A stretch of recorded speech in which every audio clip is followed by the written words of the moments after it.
마태복음 26장 7절에서 16절까지 말씀을 본문으로 향유옥합이라는 제목의 말씀을 우리가 살펴보도록 하겠습니다. 7절에서 16절까지 말씀을 교대로 읽도록 하겠습니다. 한 여자가 매우 귀한 향유 한 옥합을 가지고 나와서 식사하시는 예수의 머리에 부으니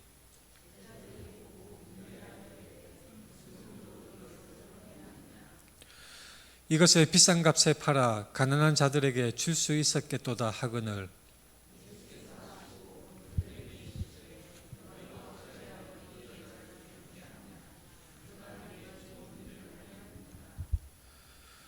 가난한 자들은 항상 너희와 함께 있거니와 나는 항상 함께 있지 아니하리라.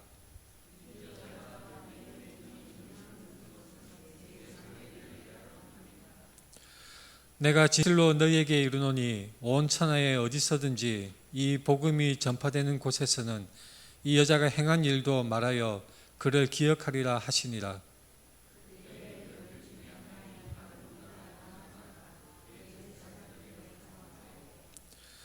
내가 예수를 너희에게 넘겨주리니 얼마나 주려느냐 하니 그들이 은 30을 달아주거늘. 같이 읽겠습니다. 그가 그때부터 예수를 넘겨줄 기회를 찾더라. 아멘. 우리 앞뒤 좌우 돌아보면서 함께 인사하겠습니다. 사랑합니다. 축복합니다. 사랑합니다. 축복합니다. 우리가 성경 읽기 표에 따라서 쭉 성경을 읽으며 수요 예배 그리고 주일 예배 설교 본문을 그 진도에 맞추어서 우리가 살펴보고 있습니다. 그동안 기나긴 구약이 끝나고 이제 신약에 접어드는 것입니다.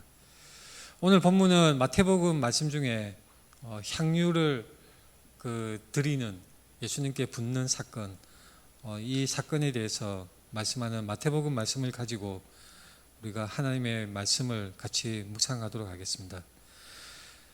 향유를 붓는 게 어떤 의미가 있길래 이 말씀이 중요하게 다루어질까요? 이 말씀은 마태복음 오늘 본문인 26장에 나올 뿐만 아니라 마가복음 14장 그리고 누가복음 7장 요한복음 12장에도 사복음서에 다 나오는 아주 중요한 사건으로 다루어지고 있습니다.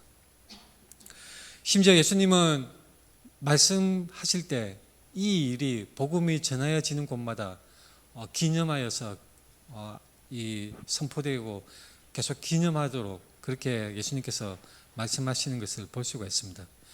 왜 그것을 기억하리라고 예수님이 말씀을 하셨을까요? 단지 향유를 예수님을 위해서 부은 그 향유를 부은 여자의 체면을 살리기 위해서 제자들이 막 나무라니까 그 여자의 그 마음을 좀 위로해 주기 위해서 예수님이 이 체면을 세워주기 목적으로 그렇게 말씀을 하셨을까요? 그렇지 않습니다. 예수님이 결코 과장하거나 또는 여자의 그 마음을 지켜주기 위해서 말씀을 하신 것이 아닙니다. 이 사건에는 중요한 복음적인 의미가 있기 때문인 것입니다. 근데 이 복음서마다 나와 있는 이 내용들이 우리가 가만히 성경을 살펴보면 조금씩 내용이 다릅니다. 세부 그 사항이 다른 것을 발견할 수가 있습니다.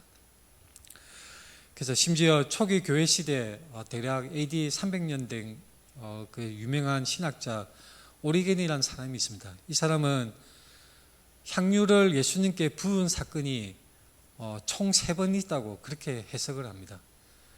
말하자면 마태복음과 마가복음 그게 동일한 사건이고 누가복음에 나오는 사건이 별개의 사건이며 그리고 요한복음에 나오는 것들은 그 사건은 또 다른 사건으로 마태마가 한 번, 누가복음 한 번, 요한복음 한 번 총 3번 있었던 그러한 향유 사건들이라고 우리에게는 설명을 합니다. 근데 그렇지 않은 것 같습니다.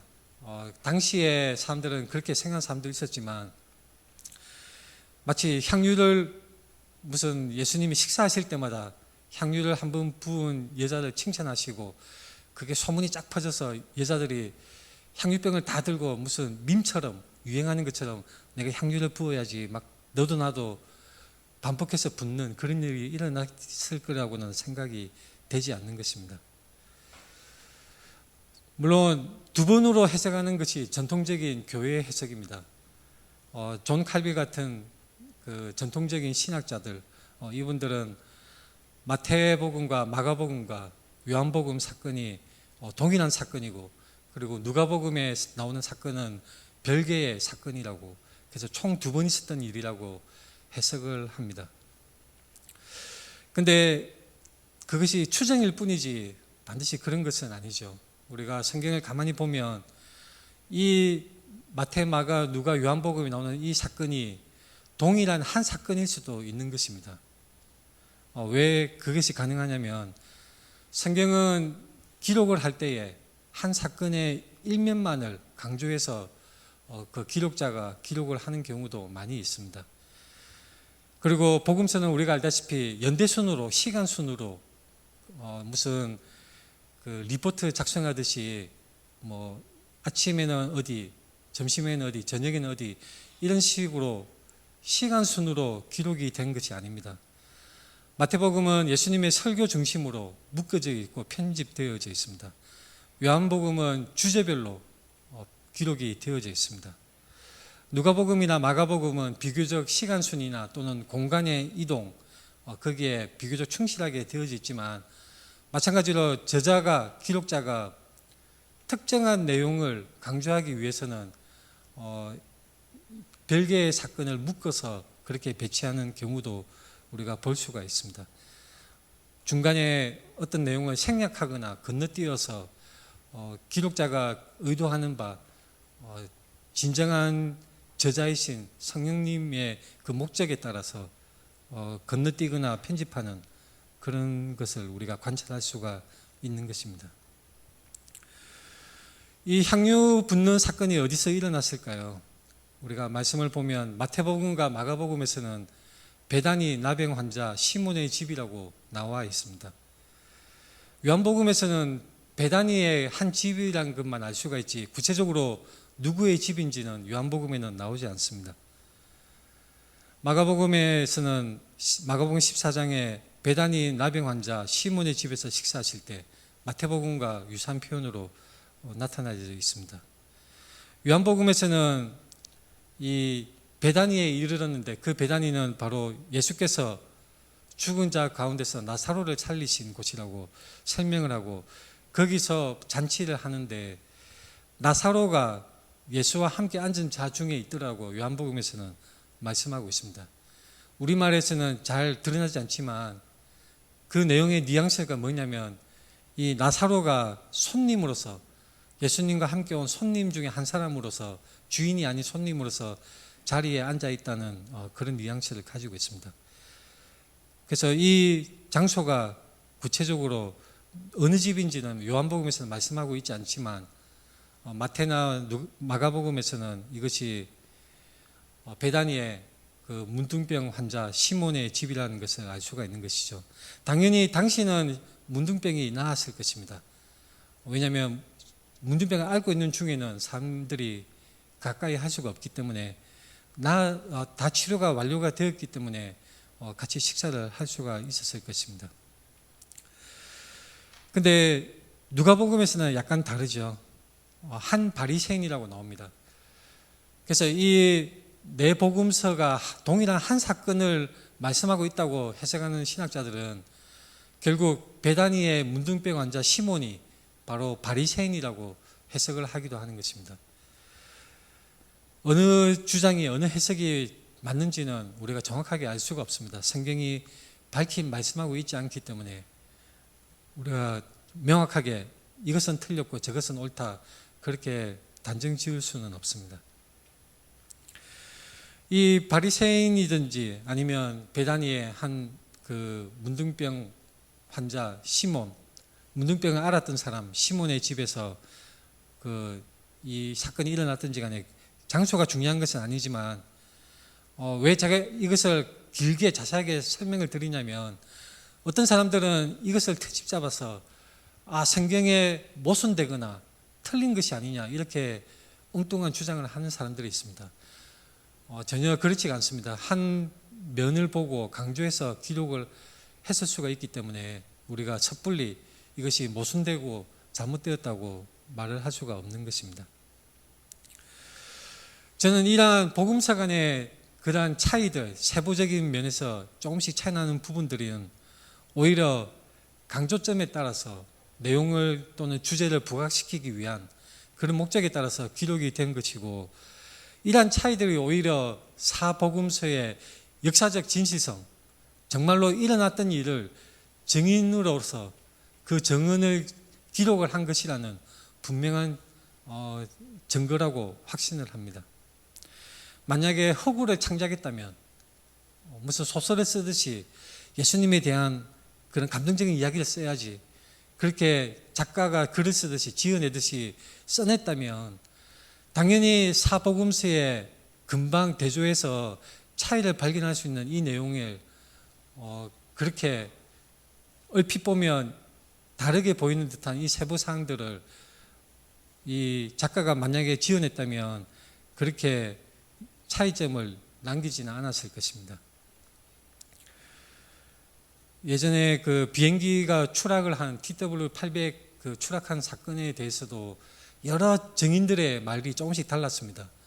뭐 바다에서 불기둥이 떨어지는 것을 보았다, 뭐 굉음을 들었다, 여러 가지 증인들이 조금씩 달랐지만, 말들이 달랐지만 종합하였을 때 한 가지 사건, 비행기가 그 연료가 조금씩 새어나와서 엔진에서 폭발해서 추락을 했다는 그 종합적인 사건의 면모를 관찰할 수가 있는 것입니다. 마찬가지로 복음서의 각 기록들은 한 단면만을 증인으로서 기록을 한 내용들이지만 종합해서 볼 때에 그 진실성이 드러난다고 우리는 볼 수가 있습니다. 또 중요한 차이점은 이것이죠. 향유를 어디다 부었을까요? 마태복음이나 마가복음은 예수님의 머리에 부었다고 나옵니다. 마태와 마가는 예수님의 머리에 향유를 부었다고 하는데, 누가복음과 요한복음은 예수님의 발에 부었다고 나오는 것입니다.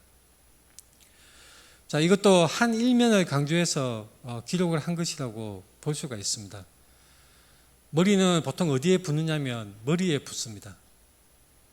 기름을 머리에 붓습니다. 기름은 보통 머리에 붓는 것입니다. 근데 특이하게도 이 향유를 부은 여자, 베다니 마리아이죠. 이 향유를 부은 여자가 예수님의 머리에도 당연히 부었을 것이고, 기름이라 하면 머리에 붓는 것 당연한 것이죠. 머리에 부었을 것이고, 특이하게도 예수님의 발에도 부었을 것입니다. 왜 그러냐면 이 발에 기름을 붓는 것은 아주 특이한, 잘 사람들이 행하지 않는 그런 행동이기에 누가복음과 요한복음은 이 향유를 머리에 부은 사실은 생략하고 발에 부은 것을 부각해서 기록을 했을 가능성이 아주 많습니다. 예수님의 뒤에서 예수님의 발에 부었다는 말은 굉장히 이해하기가 어려운데, 우리가 보통 식탁에 이렇게 의자에 앉는 것으로 생각하니까 이게 잘 이해가 되지 않는 것입니다. 그러나 당시에 유대나 로마 사람들의 식사하는 습관은 어떤 것이었냐면 약간 긴 형태의 좌석입니다. 거기에 몸을 기대어서 누워서 식사를 하는 그런 문화를 가지고 있었습니다. 그래서 예수님의 뒤로 가서 발에 기름을 붓는 것은 당연한 표현이고 굉장히 합당한 그런 기술 내용인 것입니다. 요한복음에서는 그렇게 이 발에 부었다고, 누가복음에서도 그렇게 말씀을 하고 있는데, 독자가 이미 잘 안다고 생각하여서 발에 부은 것으로 볼 수가 있는데, 예수님이 머리에 붓든지 발에 붓든지 간에 그것은 하나의 큰 의미를 가지고 있습니다. 보통 사람들은 이 향유가 굉장히 비싸기 때문에 굉장히 아껴서 쓰는 그런 것입니다. 근데 그것을 예수님에게 부었다는 것은 굉장히 특별한 사건이고, 예수님은 또한 말씀으로서 그것을 분명하게 명시하여서 이 가르침을 하신 것을 볼 수가 있습니다. 마태, 마가, 요한복음에서는 장례를 위해서 이 향유가 쓰였다고 예수님은 설명을 해주시고, 누가복음에서는 죄 사함을 말씀을 하시고 있습니다. 그것이 한 사건으로서 죄 사함에 대해서 말씀하시고, 또한 그 장례를 대비해서 이 여인이 그 기름을 부었다라고 그렇게 말씀을 하실 수도 있는 것이죠. 또는 존 칼빈처럼 전통적인 신학자 해석처럼 두 번 일어났던 사건일 수도 있습니다. 성경의 본문에 이 마태복음이나 마가복음에서는 한 여자로 나옵니다. 요한복음에서만 여자의 이름이 나옵니다. 마태, 마가, 누가복음에서는 이름이 나오지가 않죠. 자, 근데 우리가 성경 읽을 때 좀 이상한 부분이 있습니다. 이 일이 복음이 전파되는 곳마다 기념하게 되리라. 예수님이 중요한 그 사건이라고 말씀을 하시는데 어떻게 여자의 이름이 기록이 되지 않았을까요? 어떻게 요한복음에만 베다니의 마리아로 기록이 되었을까요? 아마도 그것은 향유를 부은 여자가 누구냐, 그 여자의 이름이 무엇이냐, 그 여자의 정체성이 중요한 것이 아니라 그 여자가 행한 기름 붓는 그 행위, 자신의 가장 귀한 향유를 부었던 그 행위 자체가 의미를 가지기 때문에 아마도 이름을 기록을 세 군데에서는 하지 않았을까, 그렇게 생각해 볼 수가 있습니다. 본문을 읽을 때 우리는 이러한 질문을 우리 자신에게 던져보는 것이 필요합니다. 내가 만약 그 여자라면, 내가 만약 그 나드 향유, 그 비싼 향유를 내가 가지고 있는데 우리 주님, 하나님의 아들 메시아, 우리 주님이 식사를 하시는 그 장소에 내가 어떻게 행동을 해서 우리 주님을 기쁘시게 드릴까? 내가 어떻게 해서 우리 주님께 내가 가진 것을 드릴 수가 있을까? 여러분이라면 어떻게 행동을 했을까요? 나에게 값지고 귀한 것이 있는데 주님이 여기 계신다, 이것을 드릴까? 아니면 그냥 아껴두었다가 내 자신을 위해서 요긴하게 사용을 할까? 내가 살아가는데 어떤 일이 생길 수가 있는데 그것을 대비하는 그런 담보로 내가 가지고 있을까? 보관하고 있을까? 이것을 쥐고 있을까? 사람이란 정의와 공의에는 아주 둔감합니다. 사회적 공의나 사회적인 그런 불이한 것에 아주 무관심하고 둔감해한 것이 사람의 습성입니다. 사람은 어디에 예민합니까? 자신의 손익, 자신이 손해보거나 이익 보는 것에 굉장히 예민한 것이 바로 사람의 모습입니다. 아주 예민하고 귀신같이 계산을 잘 하지요. 향유옥합이 얼마나 가치 있는 것이었을까요? 제가 쭉 찾아봤더니 이 사진은 이 성경의 구브로라는 지명이 나옵니다. 구브로. 이 키프로라는 곳인데 영어 발음으로는 사이프러스, 성경에 나오는 구브로라고 나오는 지역입니다. 이곳에서 1800년대에 이 옥합이 발견이 되었습니다. 알라바스터 옥합이 발견이 되었는데 이 고고 유물의 연대가 대략 BC 3세기 정도, 결국 예수님의 이 향유옥합 사건에 한 300년 정도밖에 차이가 나지 않는 가장 근접한 유물이라고 할 수가 있겠습니다. 이것은 지금 메트로폴리탄 박물관에 보관되어 있는데 그 병의 사진을 제가 가져왔습니다. 아마도 예수님 당시의 향유옥합과 가장 형태가 비슷하리라고 추정할 수가 있습니다. 이 향유옥합 자체가 그 이집트 특산품으로 굉장히 값비싼 보관 용기라고 합니다. 그 목이 가느다란데 이것을 밀봉하였다가 사용할 때는 이 목 부분을 깨트려서 사용을 했다고 합니다. 그래서 이 향유옥합이 얼마짜리냐, 이 안에 담은 나드 향유도 굉장히 비싼 것이죠. 보관 용기뿐만 아니라 그 속에 있는 향유가 너무너무 비쌉니다. 다른 성경에 보면 300데나리온으로 그렇게 가치가 나와 있습니다. 1데나리온이라고 하면 노동자의 하루 품삯이고 300데나리온이면 1년 연봉입니다. 대략 우리 시세로 따지자면 수천만 원에 해당하는 가치를 가진 그런 향유입니다. 이것을 이 베다니 마리아는 깨트려서 예수님께 부은 것입니다. 그때 제자들이 붕괴하여서 무슨 의도로 이것을 허비하느냐 나무랍니다. 다른 복음서에 보면 그 제자 중에 특별히 가룟 유다가 나서서 비난하는 것을 볼 수가 있죠. 가룟 유다가 제자들과 함께 이 여인에 대해서 굉장히 비난을 합니다. 무슨 의도로 왜 이 값비싼 향유를 이렇게 허비하고 마느냐, 그렇게 나무라는 것입니다. 비싼 값에 팔아서 가난한 자들에게 줄 수 있었겠도다. 그때 예수님이 말씀합니다. 어찌하여 이 여자를 괴롭게 하느냐? 그가 내게 좋은 일을 하였다. 가난한 자들은 항상 너희와 함께 있거니와 나는 항상 함께 있지 아니하리니 이 여자가 내 몸에 이 향유를 부은 것은 내 장례를 위함이니라. 내 장례를 위하여 이것을 하였다고 말씀하고 있는 것입니다. 이 말씀은 반복해서 복음서에서 말씀되고 있습니다. 마태복음 26장 12절에 내 장례를 위하여 함이니라. 마가복음 14장 8절에 그는 힘을 다하여 내 몸에 향유를 부어 내 장례를 미리 준비하였느니라. 요한복음 12장 7절에 나의 장례할 날을 위하여 그것을 간직하게 하라. 장례를 위했다는 표현이 반복해서 기록이 되고 있습니다.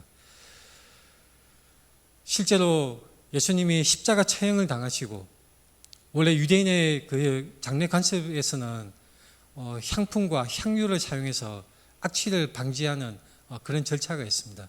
향유를 몸에 바르는 그런 절차가 있는데 실제로 예수님의 시체는 향유를 바르지 못했던 것이죠.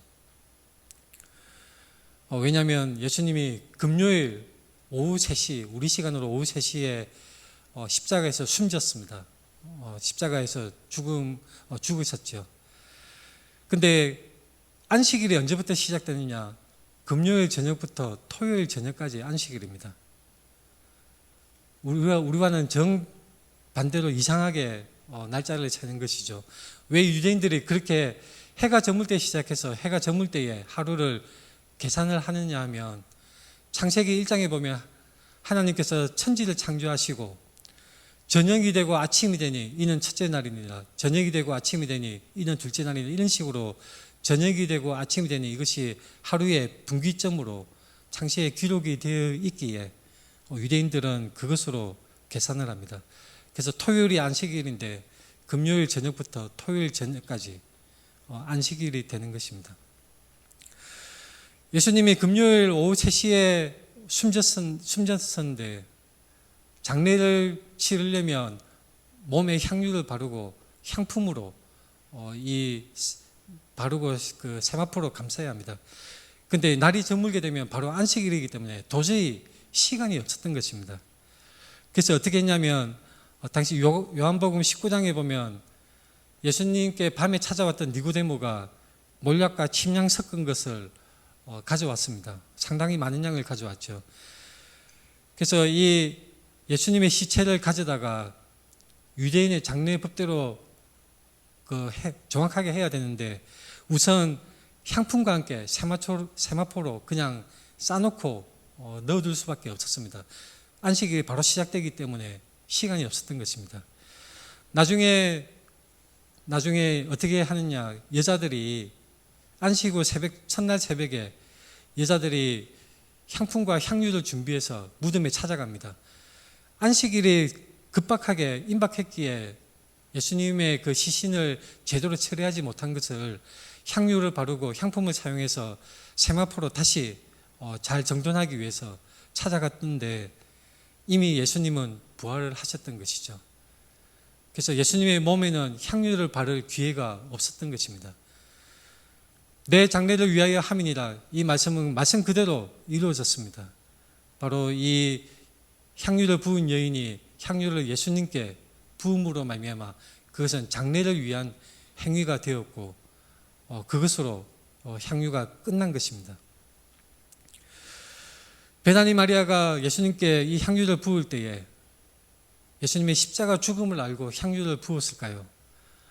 충분히 그럴 수 있습니다. 예수님의 설교를 듣고 예수님의 복음의 메시지를 듣고 그 십자가에서 죽으시리라는 것 정확하게는 알지 못하지만 예수님이 죽음을 당하시리라는 것을 알았을 수도 있습니다. 근데 몰랐을 수도 있습니다. 베다니 마리아가 십자가 죽음을 모르고 예수님을 사랑하는 마음으로 예수님께 기름을, 향유를 부었을 수도 있습니다. 중요한 것은 알았느냐 몰랐냐 그것이 아니라 이 여자의 마음속에 예수님을 사랑하는 마음으로 부어 들었던 것입니다. 자신의 가장 소중한 것을 아낌없이 주님께 들었던 것입니다. 예수님의 십자가 죽음과 부활은 우리 기독교 복음의 핵심입니다. 십자가 죽음과 부활, 만약 그것이 없다면 죄사함이 없고, 그것이 없다면 그 누구도 구원받을 수가 없는 것입니다. 아무리 의로운 일을 많이 했던 사람일지라도, 아무리 율법을 잘 지킨다 할지라도 결코 구원받을 수가 없습니다. 오직 유일한 길, 예수 그리스도의 십자가 은혜로, 그분의 그 사역으로, 십자가 희생으로 말미암아 우리 모든 사람들이 예수를 믿기만 하면 구원을 받을 수 있는 그 길이 열렸던 것입니다. 그래서 어쩌면 누가복음 7장에서 이 죄사함에 대해서 예수님이 말씀한 것일지도 모릅니다. 그래서 장래를 위하여 함이니라, 이 말씀은 특별한 의미를 가지고 있는 것입니다. 장래를 위하여 함이니라. 결국 이 향유를 부은 이 사건이 바로 예수님의 죽음을 기념하는 일이었고, 예수님께서는 그것을 기쁘게 받아주셨습니다. 제자들은 화를 냈죠. 도저히 이해가 되지 않았습니다.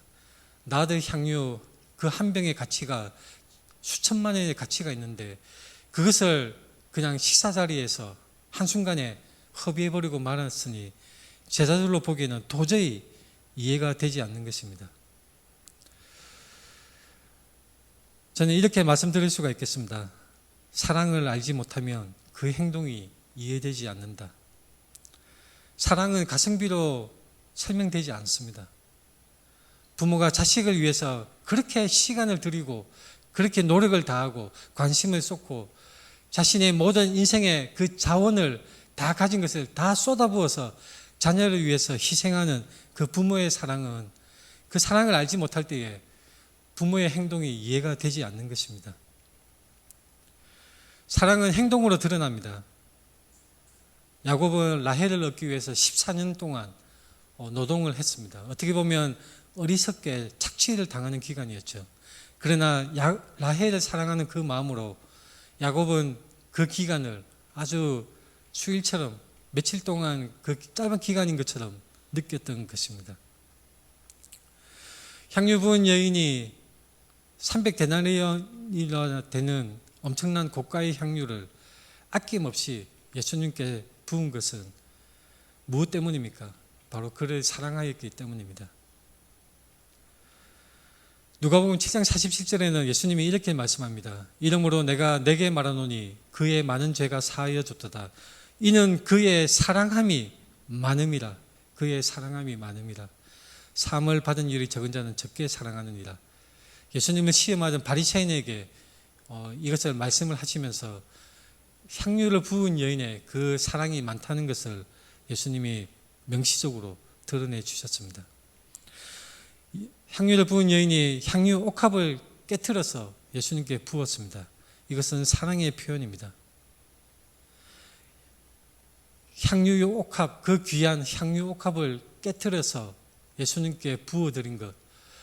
근데 이것은 그것만의 의미가 있는 것이 아니라 바로 예수 그리스도, 우리 주 예수 그리스도가 자신의 육체를 찢어서 피를 흘리고 그의 목숨을 희생제물로 드림으로 말미암아 우리에게 구원을 주시는 예수 그리스도의 사랑을 상징적으로 그대로 보여주는 것입니다. 향유 옥합을 깨뜨리듯이 예수님의 그 자신의 육체를 찢어서 매맞고 창에 찔리고 십자가에 달려서 피를 흘림으로 말미암아 그분의 사랑을 표현하시고 우리에게 구원의 길을 열어주셨던 것입니다. 이것은 이해가 되지 않습니다. 하나님의 사랑, 예수 그리스도의 그 사랑을 이해하지 못하면, 알지 못하면 그 행동이 도저히 수긍이 되지가 않는 것입니다. 이해가 되지 않는 행동입니다. 왜 그렇게까지 합니까? 왜 그렇게까지 그 고귀한 하나님의 아들, 하나님과 동등됨을 가지신 그 신이신 하나님의 아들 예수가, 그 예수 그리스도가 왜 그런 행동을 하겠습니까? 그 사랑을, 그 마음의 사랑을 우리가 알지 못한다면 그 행동을 결코 이해할 수가 없는 것입니다. 우리도 마찬가지죠. 주님을 위해 인생을 바치는 것이 허비하는 것입니까? 매 주일마다 예배 시간에 나오고 수요 예배 기도에 참석하고 시간 때때로 성경을 읽고 우리 인생에 많은 자원을 소모해서 들여서 하나님의 말씀을 묵상하고 하나님을 찾고 하나님을 만나는 자리에 이렇게 나오는 것, 세상 사람들이 보기에는 아주 어리석은 행동으로 보이는 것입니다. 얼마나 아깝습니까? 그 좋은 일요일 휴일에 낮잠이나 자지 왜 예배당에 가서 저렇게 예배를 드릴까? 세상 사람들은 그렇게 우리를 어리석은 사람으로 보는 것입니다. 예수의 십자가 죽음 얼마나 어리석습니까? 전지전능하다는 신이 왜 그렇게까지 하는 것입니까? 고린도전서에서는 이렇게 말씀합니다. 십자가의 도가 멸망하는 자들에게는 미련한 것이요 구원을 받는 우리에게는 하나님의 능력이라. 하나님의 사랑을 알지 못하는 사람들에게서는 그것이 아주 어리석은, 복음이 아주 어리석게 보입니다.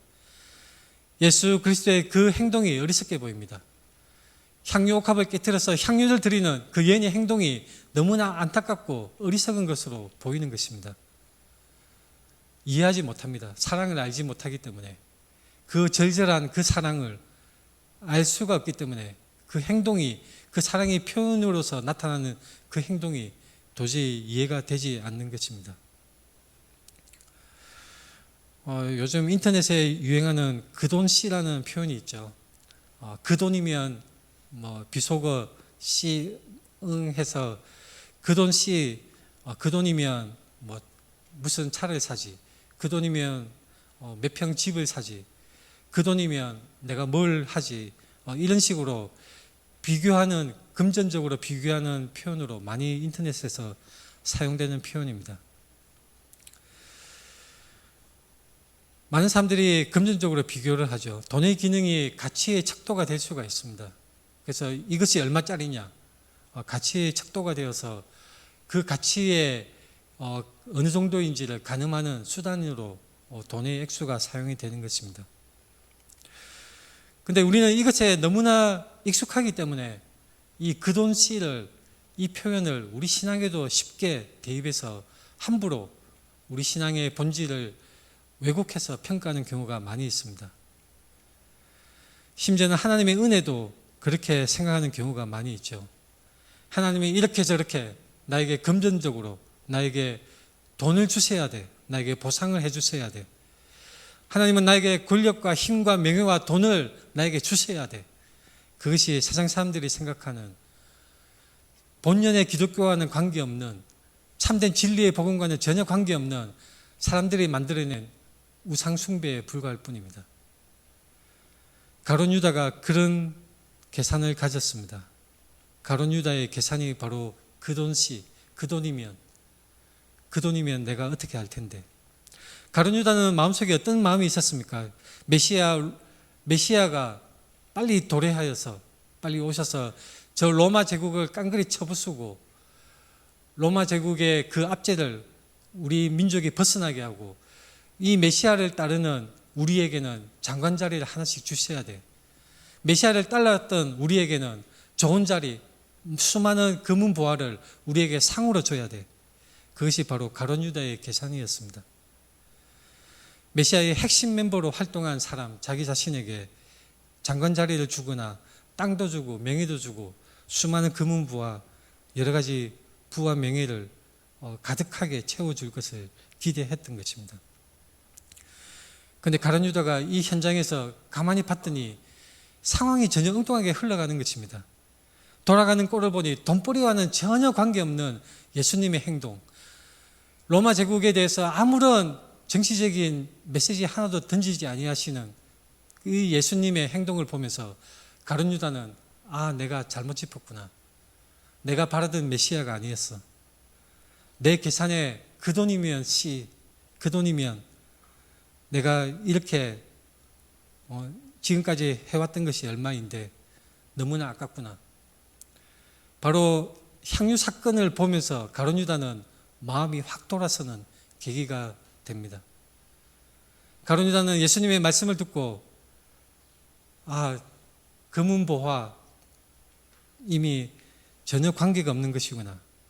로마 제국을 비난하고 반란의 선봉에 서야 될 혁명의 아이콘을 기대했건만 그렇게 되어야 할 메시아인 예수님이 로마 제국의 통치에는 아무런 말이 없이 오히려 자기가 보기에는 헛되이 그 비싼 향유 옥합을 깨뜨려서 드리는 것을 보고 예수님은 오히려 칭찬을 하시다니 도저히 계산이 맞지 않는 것입니다. 하나님의 사랑을 모르는, 예수님의 사랑을 모르는 가룟 유다는 도저히 예수님의 말씀을 이해할 수가 없었습니다. 결코 그 향유 옥합을 깨뜨려 바치는 그 여자의 마음을, 그 동기를 전혀 이해할 수가 없었던 것입니다. 계산이 맞지 않는 것입니다. 가룟 유다는 마음이 확 돌아섰습니다. 그래서 예수님을 배반하기로 결정하고 대제사장을 찾아가서 얼마를 주려느냐 물었습니다. 그래서 예수님을 배반한 대가로 가룟 유다가 받는 돈이 우리가 잘 아는 은 30입니다. 이것이 어느 정도의 가치일까요? 출애굽기 21장에 보면 소가 만일 남종이나 여종을 받으면 은 30세겔을 상전에게 배상하도록 되어져 있습니다. 말하자면 은 30세겔은 노예 한 명의 가치 정도인 것입니다. 근데 놀랍게도 스가랴서 말씀에 이러한 부분이 예언이 되어져 있습니다. 스가랴서 11장에 보면 내가 그들에게 이르되 너희가 좋게 여기거든 내 품삯을 내게 주고 그렇지 아니하거든 그만두라. 그들이 곧 은 30개를 달아서 내 품삯을 삼은지라.